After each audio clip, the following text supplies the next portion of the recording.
जब व्यक्ति को मुसीबत आती है तो उसको सारे दोष नजर आते हैं। जरा पंडित जी देखना, मुझे पितृदोष है। क्यों? बहुत तकलीफ में है, बहुत कष्ट में है, बहुत दुखी है, बहुत तकलीफ में, बहुत कष्ट में, बहुत दुखी है। देखिए जरा, पितृदोष है। पंडित जी बोलेंगे पितृदोष तो नहीं है। वास्तु शास्त्री के पास पहुंच गए महाराज, और वास्तु शास्त्री के पास जाकर कहा, जरा देखिए हम बड़े तकलीफ में हैं, बड़े दुखी हैं, क्या वास्तु दोष है हमारे घर में? क्या हमारे घर में वास्तु दोष है क्या? देखिए जरा। तो फिर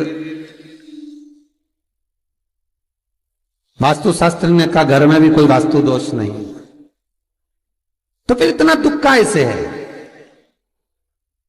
इतनी तकलीफ काहे से? आप जो परमात्मा का भजन करोगे, कीर्तन करोगे, नाम जाप करोगे, स्मरण करोगे, कर्म अच्छा करोगे तो ही तो ठीक होगा।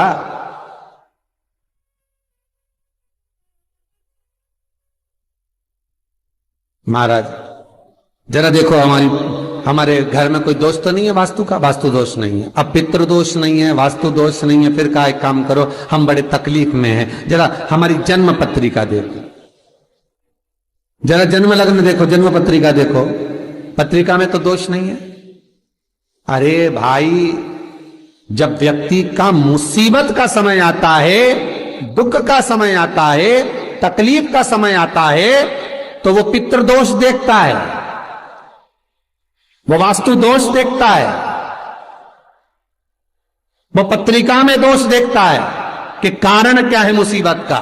बस दिक्कत एक ही है कि वो अपने कर्म में दोष नहीं देखता कि मेरे ये पितृदोष, ये वास्तु दोष, ये सारे दोष तो बाद के हैं, पर सबसे पहला दोष है कि जो कर्म करा है वो कैसा करा, उसके अनुसार मुसीबत आई है, उसके अनुसार हम दुख झेल रहे हैं। बार बार कहा जाता है, मत बुरे कर्म कर बंदे वरना पछताएगा, भगवान की आंखों से तू बच नहीं पाएगा, तू बच नहीं पाएगा। हम दोष देख रहे हैं, हमने पितृदोष दिखवाया, हमने वास्तु दोष दिखवाया, हमने पत्रिका में दोष दिखवाया। मेरा एक निवेदन करबद्ध है, जब आपके ऊपर मुसीबत जब आई है, दुख जब आया है, तो अपने पूर्व के किए हुए कर्म का भी दोष निकालो कि क्या कर आए।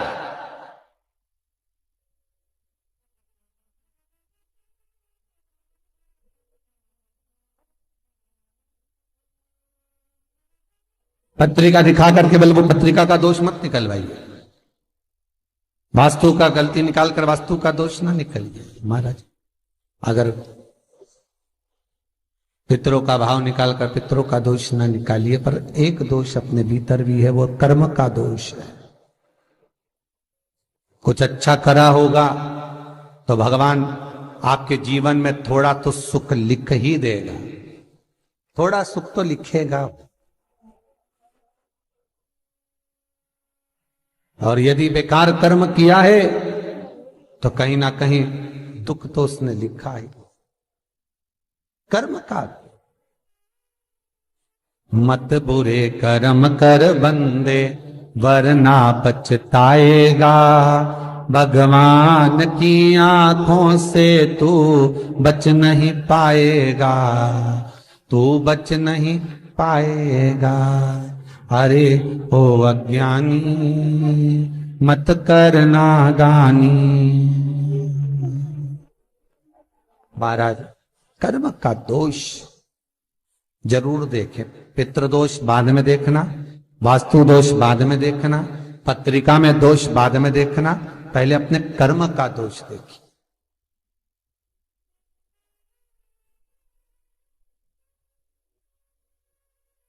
फिर निवेदन करेंगे, बार बार कहते हैं कि भगवान की भक्ति में डूबो, शिव का स्मरण करो, भगवान का स्मरण करो, राम का, कृष्ण का, तुम्हारी मर्जी पड़े उसका स्मरण करो, पर करो क्यों?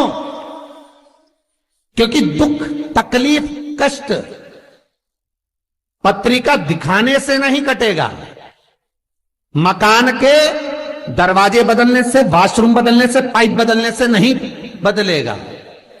दुख तकलीफ तुम 50 बार वास्तु को भी बदल कर देख लेना, फिर भी दुख और तकलीफ, कष्ट नहीं, ये कष्ट समाप्त नहीं होगा, दुख और तकलीफ समाप्त नहीं होगा।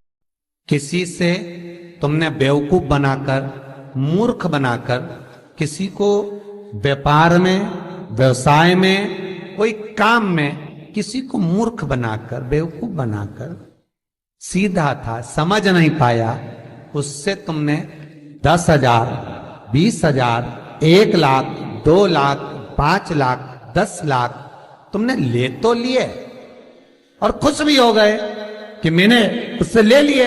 अब वो मेरा क्या बिगाड़ लेगा? आए लेने के लिए, भला क्या बिगाड़ लेगा? और वो आया, उसने कहा भैया तुमने मेरे पैसे ले रखे हैं, दे दो ना।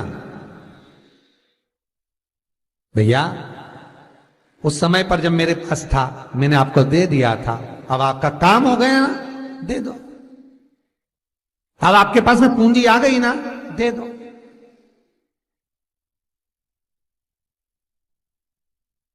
बहुत ध्यान दीजिए महाराज, 2 तरह का पैसा होता है। एक व्यक्ति ब्याज पर देता है ना ब्याज पर, कि तुम ये रुपया ले जाओ, हम तुमसे इतना ब्याज लेते रहेंगे, बाद में मूल दे देना।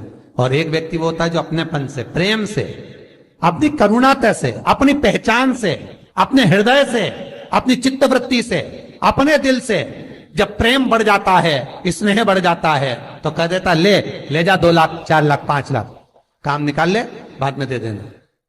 पर व्यक्ति इतना विचित्र हो जाता है कि जिससे ब्याज पे लिया है उसका तो पूरा ब्याज देता रहता है, और जिसका बेचारे का देना है उसका दे ही नहीं पाता।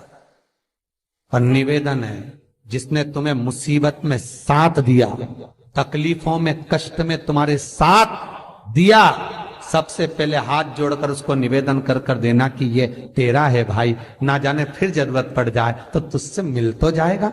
जब एक बार दे दोगे तो वो दूसरी बार देने के लिए तैयार बैठा रहेगा। पर तुमने जब सोच लिया, विचार कर लिया कि मैं तो खा रहा हूं, निगल रहा हूं, तो फिर जब नियत में खोट आ गया तो फिर वो कुछ नहीं करेगा जिसका तुमने पैसा खाया, वो कुछ नहीं करेगा। अब तो वो करेगा जिसने इसके माध्यम से तुझे दिलाया, उसको कुछ नहीं करना।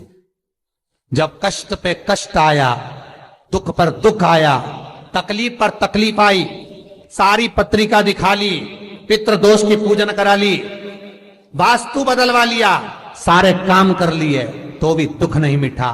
तब गुरु के पास गए, पर गुरु भी क्या बोलेगा? यही बोलेगा कि और थोड़ा सा देख लो। पर कष्ट मिटेगा कब? जब कर्म का दोष मिटेगा। जो करा है उस दोष को भी तो मिटाओ।